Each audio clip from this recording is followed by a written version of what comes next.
I paid for my brother's wedding. Then I learned he was sleeping with my wife. My name is Daniel Harper, and 3 years ago, I paid for my brother's wedding. Not part of it. Not the flowers, not the venue deposit. The entire thing. Every dollar. $48,000. At the time, I thought I was doing something good. My younger brother, Tyler, had always struggled financially.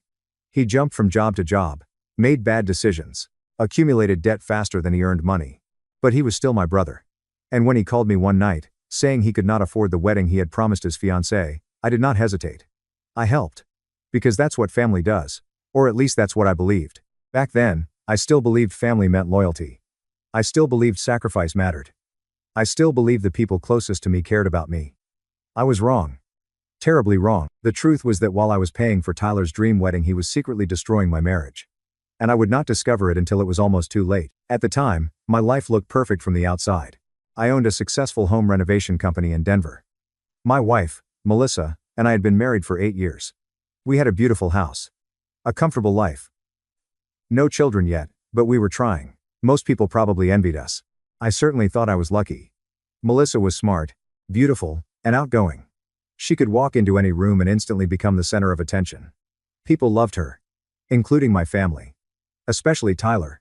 Looking back, maybe that should have been my first warning. Tyler and Melissa got along unusually well. At first, I considered it a blessing. Most families struggle with in-laws. Mine seemed effortless. They joked constantly. Shared the same sense of humor. Texted each other funny memes. Nothing inappropriate. Nothing obvious. Just enough to seem normal. Just enough to avoid suspicion. And I never questioned it. Why would I? I trusted both of them. Completely. The wedding planning consumed almost a year. Whenever Tyler ran short on money, I covered the difference. When vendors demanded larger deposits, I paid. When unexpected expenses appeared, I handled them. Every time. My wife encouraged me. "You are a good brother," she would say. "You will never regret helping family." The irony still makes me sick. 3 months before the wedding, I noticed something strange. Nothing dramatic. Just small things. Melissa smiling at her phone late at night. Tyler suddenly calling more often. Conversations stopping when I entered a room. The kinds of details people ignore. The kinds of details that seem meaningless until later. Until you know the truth.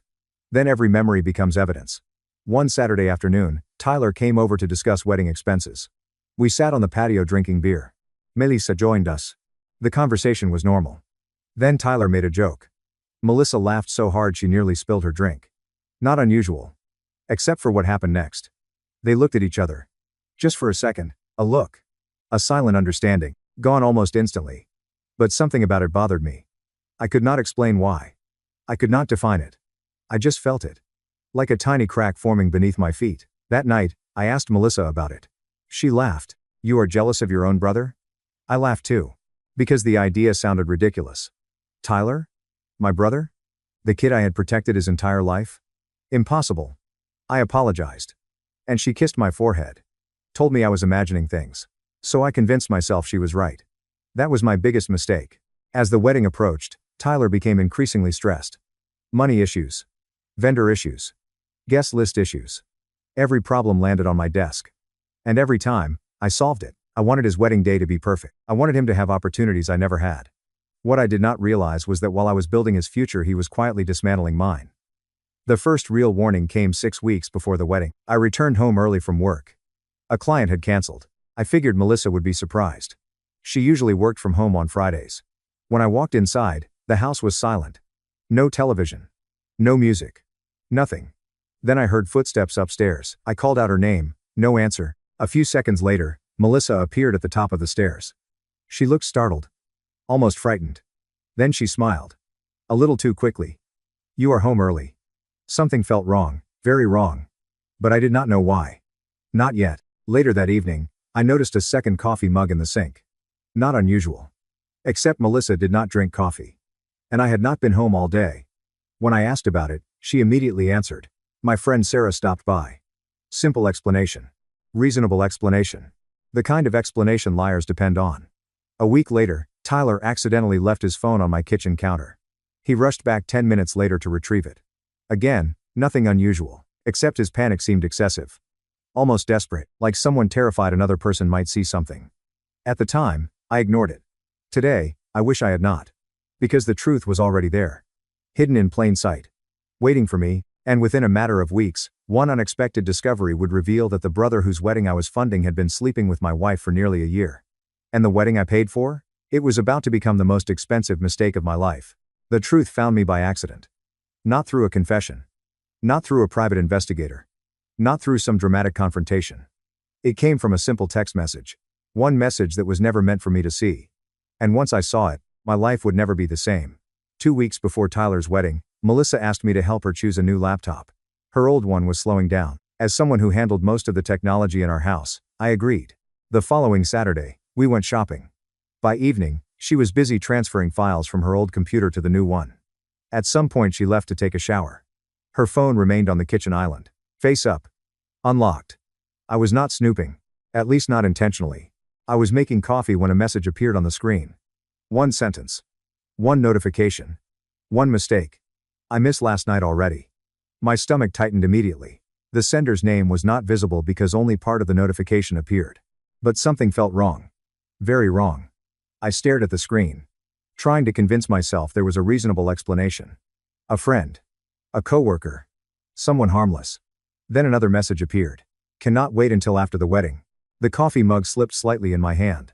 After the wedding? Whose wedding? There was only one wedding everyone was talking about. Tyler's. My heart started pounding.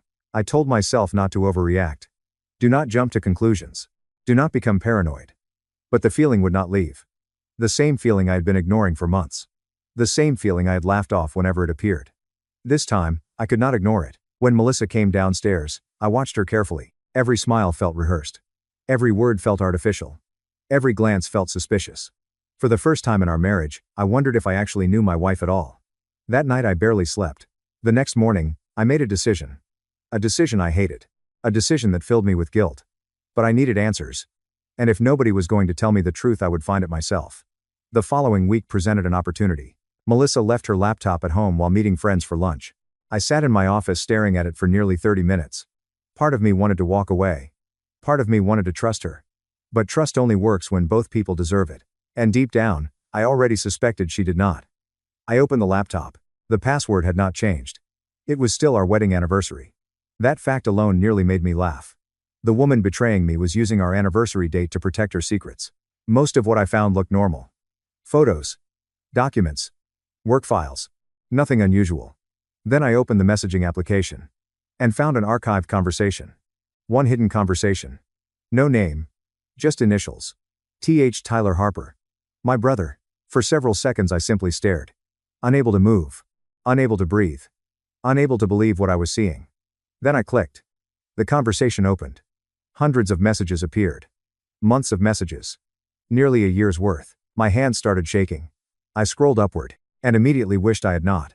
There were jokes. Flirting. Private conversations. Inside references. Late-night messages. Photos. Plans. Secrets. The kind of conversations married people should never have with someone else. Especially not with their spouse's sibling. Then I found the message that shattered everything. Tyler. Sometimes I wish I met you before Daniel did. Melissa. Me too. I felt physically sick. I closed my eyes. Then opened them again, hoping the words would somehow change. They did not. I kept reading. Every message hurt more than the last. The relationship was not recent. It was not accidental. It was not emotional confusion. It was an affair. A full-blown affair. One that had existed right under my nose. Then I found something worse. Much worse. A conversation from 6 months earlier. Tyler. Do you think he suspects anything? Melissa. No. He is too busy taking care of everyone else. Tyler. He is paying for our wedding and still has no idea. Melissa. Do not feel guilty. This is not his fault. Tyler. Sometimes I almost do. Melissa. Almost. I stopped reading. My vision blurred. I realized my eyes were filled with tears. Not because I wanted to cry, because my brain could not process the betrayal. For years I had supported Tyler. Defended him. Loaned him money. Protected him from consequences. And this was how he repaid me. By sleeping with my wife. While I financed his future. The rest of that afternoon passed in a haze. I copied everything. Screenshots. Photos, messages. Dates, backups. Every piece of evidence. Then I put the laptop back exactly where I found it. When Melissa returned home, she kissed me. Asked how my day was. Told me she loved me, And somehow that hurt more than discovering the affair itself. Because every word was a lie. That evening Tyler came over for dinner. I watched him laugh at my table. Drink my beer. Eat food I paid for. Smile at me like nothing was wrong. And for the first time in my life I hated my brother. But I did not confront either of them. Not yet. Because despite everything I had seen, one question remained unanswered. How long had it been happening? And more importantly, was the affair still active? Or had it already ended? The answer arrived 3 days later. And it would prove the betrayal was even worse than I imagined. Because Tyler was not just sleeping with my wife. He was planning a future with her. A future that did not include me. And they thought they could keep using me until after the wedding. After discovering the messages, I stopped sleeping. Not because I lacked evidence. I had plenty. Screenshots. Photos. Conversations. Proof that my wife and my brother had betrayed me. The problem was something else. I could not understand why. Why would Tyler do this? Why would Melissa risk everything? And most importantly, what exactly were they planning? Because the messages felt unfinished. Like I had walked into the middle of a story. Not the beginning. Not the end. The middle. And I needed the rest.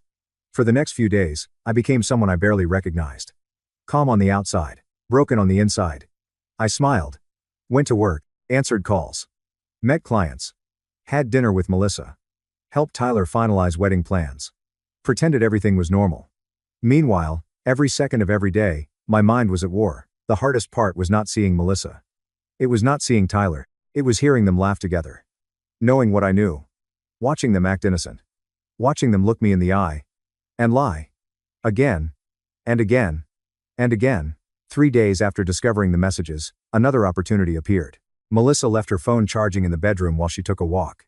For nearly an hour, the phone remained unattended. Part of me wanted to leave it alone. But that version of me no longer existed. The trusting husband was dead. Melissa had killed him. I unlocked the phone.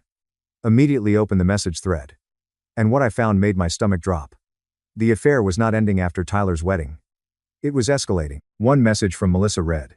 Once the wedding is over, we will finally have more freedom. Tyler replied, just a little longer. He is still useful right now. Useful. Not brother. Not family. Useful. I stared at that word for a long time. Because suddenly everything made sense. The money. The wedding. The constant requests. The dependence. Tyler did not love me. He needed me. And once he no longer needed me, I would become disposable. Then I found another conversation. One sent only 2 weeks earlier. Tyler, how much has he spent so far? Melissa. Almost $50,000. Tyler. Worth it. Melissa. Do not be cruel. Tyler. You know I am right. My chest tightened. $50,000. Years of sacrifice. Years of loyalty. Reduced to a joke. Then I found something even worse. A conversation discussing me directly. Melissa. Sometimes I feel guilty. Tyler. Why? Melissa. Because he is actually a good person. Tyler. That is exactly why he will never figure it out. I felt physically sick. Not because they hated me, because they respected me enough to know I did not deserve it. And they did it anyway. But the final message destroyed whatever remained of my heart. Tyler. Have you thought about what happens if he finds out? Melissa. I will leave eventually. Tyler. And then? Melissa. Then we can finally be together. I read it 3 times. Then 4. Then 5. Unable to believe what I was seeing. This was not an affair. This was not confusion. This was not a mistake. My wife was planning to leave me. For my brother. The brother whose wedding I was paying for. For several minutes I sat frozen. The room felt silent. Empty. Cold. Then something inside me changed. The grief remained. The anger remained. But another emotion appeared. Clarity. For weeks, I had been asking myself what to do. Now I knew. I was not going to confront them. Not yet. I was not going to scream. I was not going to beg. I was not going to ask why, because people willing to do this already knew why, and they chose it anyway. Instead, I started planning. The following day I met with an attorney. A quiet woman named Rebecca Lawson. Highly recommended. Highly respected. The kind of lawyer who never wasted words. After reviewing the evidence, she looked up. Do they know you know? No. Good. Then she said something that would shape everything that followed. Never interrupt your enemies when they are building their own downfall. I smiled for the first time in weeks. Because she was right. Tyler's wedding was only 18 days away. The venue was booked. Guests were traveling from multiple states. Deposits had been paid. Photographers hired. Caterers scheduled. Everything was locked in. Everything depended on my money. And neither Tyler nor Melissa had any idea that the man funding the entire event had finally learned the truth. Rebecca helped me review every financial record. Every payment. Every contract. Every invoice. Everything connected to the wedding. The deeper we looked, the uglier things became. Tyler had not just accepted my help. He had manipulated me. Repeatedly. Exaggerated costs. Invented emergencies. Requested additional funds that were never needed. Thousands of dollars had disappeared. The wedding was not merely expensive. It was a scam. And suddenly I realized something. The affair was not the only betrayal. The wedding itself was part of it. That evening, Tyler called. Cheerful as always. "Hey, brother." I almost laughed. Brother. The word sounded ridiculous now. "What is up?" I asked. "Just wanted to thank you again." "For what?" "For everything." The irony nearly killed me. Because he had no idea. No idea that I knew. No idea that every lie was about to catch up with him. No idea that the biggest day of his life was about to become a disaster. After we hung up, I opened my laptop. Reviewed the evidence again. The messages. The screenshots. The contracts. The bank records. Everything. Then I looked at the wedding date on my calendar. 18 days. Just 18 days. For the first time since discovering the affair, I was not thinking about what I had lost. I was thinking about what came next. Because Tyler believed he was about to have the perfect wedding. Melissa believed she could continue lying until she was ready to leave. Both of them thought they controlled the story. They were wrong. Very soon, everyone they knew would learn exactly who they were. And when that happened, the wedding I paid for would become the stage for the most humiliating day of their lives. The 18 days before the wedding felt like 18 years. Every morning I woke up next to Melissa. Every evening I listened to Tyler talk excitedly about his future. And every day, I pretended I knew nothing. It was exhausting. But it was necessary. Because the closer the wedding got, the more careless they became. People who believe they have won stop being cautious. And that is exactly what happened. Tyler called constantly. Final guest lists. Seating arrangements. Vendor questions. Last-minute expenses. Every conversation reminded me of one thing.